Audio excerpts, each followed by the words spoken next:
गाजिया कूटा episode number 90। जोडिल होता है, उसके हाथ में एक चीज होती है। जोडिल बताता है वह वॉचमैन सीरीज में अपनी एंट्रीज बनाने की कोशिश कर रहा था, जिसके बाद जोडिल अपनी पावर्स को यूज करता है। इसके बाद नेक्स्ट सीन में जोडिल रूडो से कहता है कि अभी रूडो के पास उसकी प्लान में कंट्रीब्यूट करने के लिए कुछ भी नहीं है। यहाँ पर ये जो अंडे जैसी चीज होती है वह धीरे धीरे करके खुलने लगती है। जोडिल अब यहाँ पर बताता है कि वह जो वॉचमैन सीरीज की एंट्रीज थी किसी भी वाइटल इंस्ट्रूमेंट से पहले से एग्जिस्ट करती थी, और वॉचमैन सीरीज के अंदर जो पावर है उसको मापना बहुत ज्यादा मुश्किल है। और जो भी वॉचमैन सीरीज का ऑनर होता है वह उसके अंदर बहुत स्ट्रॉन्ग अमाउंट का एनिमा होना चाहिए। जोडिल ने बहुत ज्यादा ट्राई किया, लेकिन वो एक भी एंट्री नहीं बना पाया अपने वॉचमैन सीरीज में। लेकिन अपने एक्सपेरिमेंट से उसने एक बिल्कुल ही नई चीज बना ली। नेक्स्ट सीन में जिस चीज के ऊपर जोडिल अपनी पावर्स का यूज कर रहा होता है उस चीज में कोई भी फर्क नहीं आता है, वह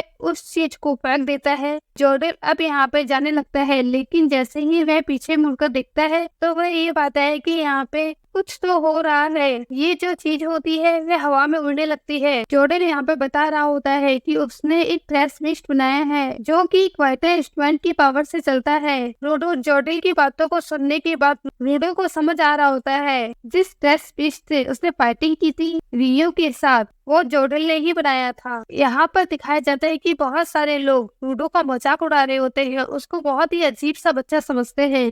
लेकिन तभी एक दिन रैक्टो उसके पास आता है। रैक्टो रूडो को समझाता है कि उसे लोगों की बातों पे ध्यान मत दो, वह तुम्हें नहीं जानते हैं। लोग हमेशा उस चीज से डरते हैं जिस चीज को वह समझ नहीं पाते हैं, हमेशा उसको हटाने की कोशिश करते हैं। नेक्स्ट सीन में रैक्टो अपने घर पे ले आता है। वह देखता है कि रूडो के हाथ में बहुत ज्यादा दर्द हो रहा होता है। रैक्टो उसके पास जाकर बैठ जाता है और उसकी केयर करता है।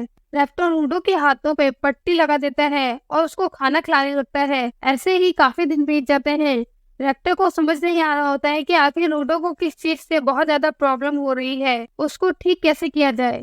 एक दिन जब रूडो ऐसे ही बैठा होता है और कुछ सोच रहा होता है तभी रैक्टो आता है और उसके पास आके उससे कहता है वो नहीं जानता कि यही चीज रूडो के हाथों पे कितनी मदद करेगी। इस चीज को रूडो के हाथों को प्रोटेक्ट करना चाहिए। ये वही ग्लव्स होते हैं जो रूडो ने पहने होते हैं। इसके बाद नेक्स्ट सीन में रूडो अब यहाँ पे ये सोच रहा होता है कि उसके ग्लव्स, जोडिल का कोट, आर्मर के बूट्स अगर वॉचमैन सीरीज के अंदर आते हैं तो वह ये चीज बस ग्राउंड पे ही एग्जिस्ट करती है। और तो रैक्टो के पास ये ग्लव्स कहाँ से आए? रूडो से कहता है वो रेस्ट्रो में ही ये बात जानता था कि रूडो जब ग्राउंड पे आया था तभी उसे वाइटल इंस्ट्रूमेंट की जानकारी मिली। वो ये भी कहता है कि यह बहुत अजीब था कि वो एक स्पिराइट है और एक वॉचमैन सीरीज का हिस्सा है। रोडो को अब बिल्कुल भी समझ नहीं आ रहा होता है कि जो उसने चीज पहन रखी थी वो आखिर क्या चीज है। वह उसको बताता है कि ये एक वॉचमैन सीरीज की एंट्रीज है।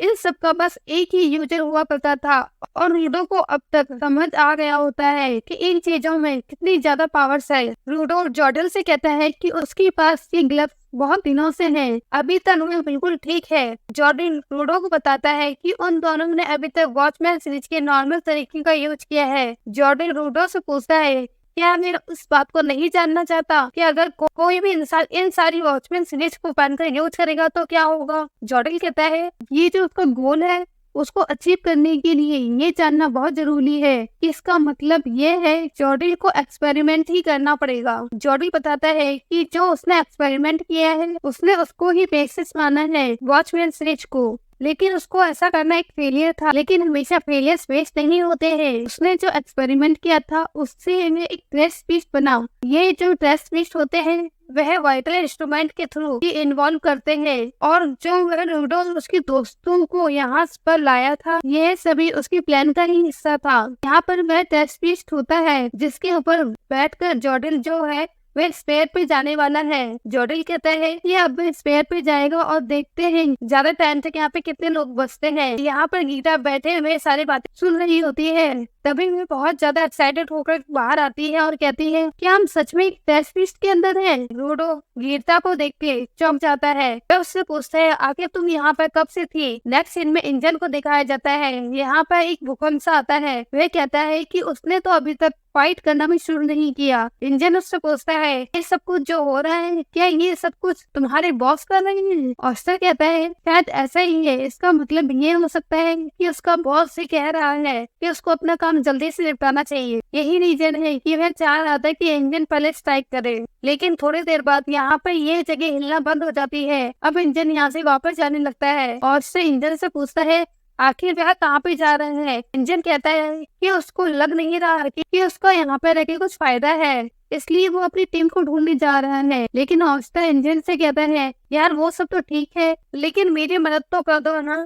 ऑस्टर इंजन को बताता है कि वो तब तक कुछ नहीं कर सकता जब तक उसे ऑर्डर नहीं मिलता है। ऑस्टर उसको प्लीज कहते हुए कहता है कि क्या मैं इंजन को हिट कर सकता है? इंजन कहता है नहीं बिल्कुल नहीं। इंजन कहता है कि वो भी उसका काम है अपनी टीम को ढूंढना। यहाँ पे वो जल्द से जल्द बाहर निकलना चाहता है। ऑस्टर अब यहाँ पे इंजन को बता देता है कि वो एक्चुअली में टेस्ट पिस्ट के अंदर है। ऑस्टर की बात सुनकर इंजन बहुत ज्यादा हैरान हो जाता है और वह पूछता है क्या तुम सच कह रहे हो कि हमें एक टेस्ट पिच के अंदर है? ऑस्टर यहाँ पे बहुत प्यार से कहता है मैं नहीं जानता कि तुम्हारे बाकी टीम कहाँ पर है, लेकिन क्या तुम्हारा मूड है फाइट करने का? इंजन कहता है नहीं। नेक्स्ट सीन में बंडस कहता है यार जॉर्डन ऐसी हरकतें मत करो, मुझे अभी और भी ज्यादा क्वेश्चन पूछने हैं उन दोनों से। ब्रो यहाँ पे देखता है कि जो डियर है वह अपने पैरों को जोर से जमीन में पटक रहा होता है, इसलिए वह सोचता है यहाँ पर जो अर्थक्वेक आया है शायद डियर की वजह से आया है। वेल अब इसके बाद बंडल ये बताता है कि वह फिलहाल एक टेस्ट पिच के अंदर है,